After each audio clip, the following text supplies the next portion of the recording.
ចាជំរាបសួរពុកម៉ែបងប្អូនទាំងអស់គ្នាថ្ងៃនេះនាងខ្ញុំមានមុខម្ហូបមួយមុខទេដើម្បីចែកជូនពុកម៉ែបងប្អូនទាំងអស់គ្នាដោយសារខ្ញុំមានក្តាមថ្មប្រហែលជា1គីឡូបន្ទាប់មកខ្ញុំបកសបកចេញហើយខ្ញុំកាត់ចាប់ផ្ដើមកាត់ជើងចាកាត់ជើងនេះវាចេញបន្ទាប់មកចាខ្លាញ់ក្តាមហ្នឹងគឺខ្ញុំបានឆ្កឹះខ្លាញ់ក្តាមចេញចាក្តាមថ្មហ្នឹងទូចមែនតែសបោខ្លាញ់ណាហ្នឹងហើយខ្លាញ់ឡើងលឿងហ្មងល្អមែនតើចាខ្លាញ់ក្តាមហ្នឹងអត់ចោលគឺថាឈ្ងុយហើយនឹងមានជាតិខ្លាញ់ហ្នឹងចេញពីក្តាមហ្នឹងគឺឆារបស់យើងគឺឈ្ងុយឆ្ងាញ់ណាចាអញ្ចឹងយើងឆ្កឹះខ្លាញ់ក្តាមឲ្យអស់មកចាឆ្កឹះយកតែខ្លាញ់ពុកម៉ែបងប្អូនចាបន្ទាប់ពីឆ្កឹះហើយម្សៅដែលខ្ញុំបានដាក់ត្រាំហ្នឹងប្រហែលជាកន្លះគីឡូហ្នឹងចាខ្ញុំត្រាំរៀងហិចហើយបន្ទាប់មកខ្ញុំយកមកចាក់ចេញចូលកញ្ឆែងអញ្ចឹងទៅដើម្បីយកមកកាត់ចាកាត់ឲ្យរៀងល្មមទៅកុំវែងពេកបងប្អូនចាដោយសារមីសួរយើងវាវែងអញ្ចឹងយើងធ្វើការកាត់ឲ្យល្មមចាដើម្បីងាយស្រួលក្នុងការចម្អិនក៏ដូចជាក្នុងការញ៉ាំផងដែរចាបន្ទាប់ពីធ្វើការកាត់មីសួររួចរាល់ខ្ញុំក៏បាននឹងឲ្យដាក់ខ្ទះដាក់ខ្លាញ់ចាដាក់ខ្លាញ់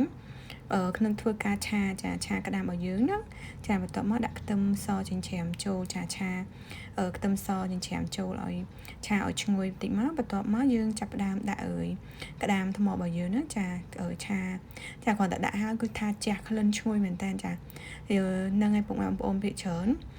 ខ្ញុំឆាមីសួរគឺខ្ញុំទៅធ្វើបែបហ្នឹងណាចាបន្ទាប់មកខ្ញុំដាក់ទឹកស៊ីអ៊ីវប្រហែលជាពាក់កណ្ដាលវែកឆាហ្នឹងរៀងស្ទើរខ្ញុំថែមតិចទៀតចាបន្ទាប់ពីដាក់ទឹកស៊ីអ៊ីវខ្ញុំដាក់ប្រេងខ្យងខ្មែររបស់យើងហ្នឹងចាដាក់តាមចំណង់ចំណូលចិត្តពុកម៉ែបងប្អូនចាភាគច្រើនខ្ញុំដាក់តាមមើលតាសមមើលមុខម្ហូបទៅចាក់ប៉ុណ្ណឹងអញ្ចឹងណាចាបន្ទាប់ពីចាក់ហើយគឺថាកូរឲ្យឈ្ងុយចូលជាតិជាមួយនឹងសាច់ក្តាមរបស់យើងបន្ទាប់មកថែមគ្រឿងបន្តចាគឺខ្ញុំដាក់ឲ្យសាត់តេប្រហែលជា2ស្ព្រា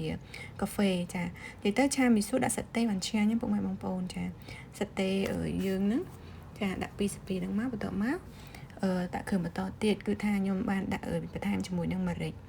ចាម្រេចមកពាក់កណ្ដាលស្ព្រាជ័រហ្នឹងបន្ទាប់ពីដាក់ម្រេចហើយអ្នកដាក់ប៊ីចេងបន្តិចផងដែរជាមួយនឹងម្សៅស៊ុបមាន់ចាម្សៅស៊ុបមាន់ហ្នឹងប្រហែលជា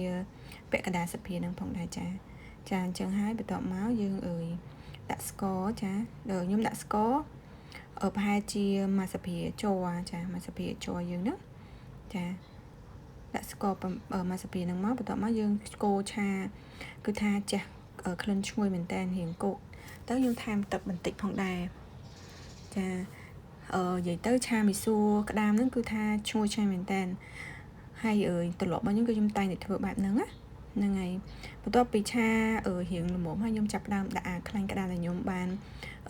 យកចេញពីស្នូកវាហ្នឹងចាចាក់ចូលហើយឆាឲ្យសព្វចាចូលជាតិគ្នាហ្នឹងចាឆាឲ្យសព្វចូលជាតិគ្នាមកចាបន្ទាប់មកហើយគឺថាទុកឲ្យវារៀងឆ្អិនមួយសន្ទុះមកពេលដែលរៀងឆ្អិនហ្នឹងខ្ញុំចាប់ផ្ដើមដួសក្តាមចេញហើយចាពេលដែលខ្ញុំដួសក្តាមចេញហ្នឹងគឺដើម្បីងាយស្រួលឆាជាមួយមីស៊ូដោយសារខ្ញុំអត់ចូលចិត្តដាក់ក្តាមចូលឆាជាមួយមីស៊ូឯដោយសារពេលដែលឆាទៅមានអារម្មណ៍ថាទើសក្តាមចាទើសក្តាមហើយគឺឆាអត់សព្វជាមួយមីស៊ូរបស់យើងឯងអញ្ចឹងបន្ទាប់ខ្ញុំដកក្តាមចេញហើយខ្ញុំដាក់ខ្ទឹមបារាំងជាមួយនឹងស្លឹកកញ្ឆាយចាអធិស្ឋានគឺផ្កាកញ្ឆាយចាដាក់ផ្កាកញ្ឆាយចូលហើយបន្ទាប់មកថែមទឹកមកល្មមជាមួយនឹងមីស៊ូរបស់យើងហ្នឹងហើយដើម្បីឲ្យពេលយើងដាក់ថែមទឹកច្រើនពេកក៏អត់បានដែរវាមីស៊ូហិចពេកហើយថែមស្ទើរពេកមីស៊ូក៏រៀងហឹងអញ្ចឹងថែមមកល្មមពេលដែលមើលទៅពេលដែលយើងចាក់មីស៊ូចូលទៅគឺវាល្មមមិនហឹងពេកមិនជ្រាយពេកអញ្ចឹងណាបន្ទាប់ពីបន្លែរៀងស្ទាប់ល្មមហើយខ្ញុំចាប់ផ្ដើមចាក់មីស៊ូចូលចាមីស៊ូដែលបានកាត់រួចរាល់ហ្នឹងខ្ញុំចាប់ផ្ដើមចាក់ចូលហើយឆាឲ្យសព្វចាជាមួយនឹងគ្រឿងចាទឹកគ្រឿងហ្នឹងហើយជាមួយនឹងមីស៊ូឆាឲ្យសព្វដើម្បីឲ្យមីស៊ូយើងសព្វហើយគឺឆ្អិនចូលជាតិចានៅពេលដែល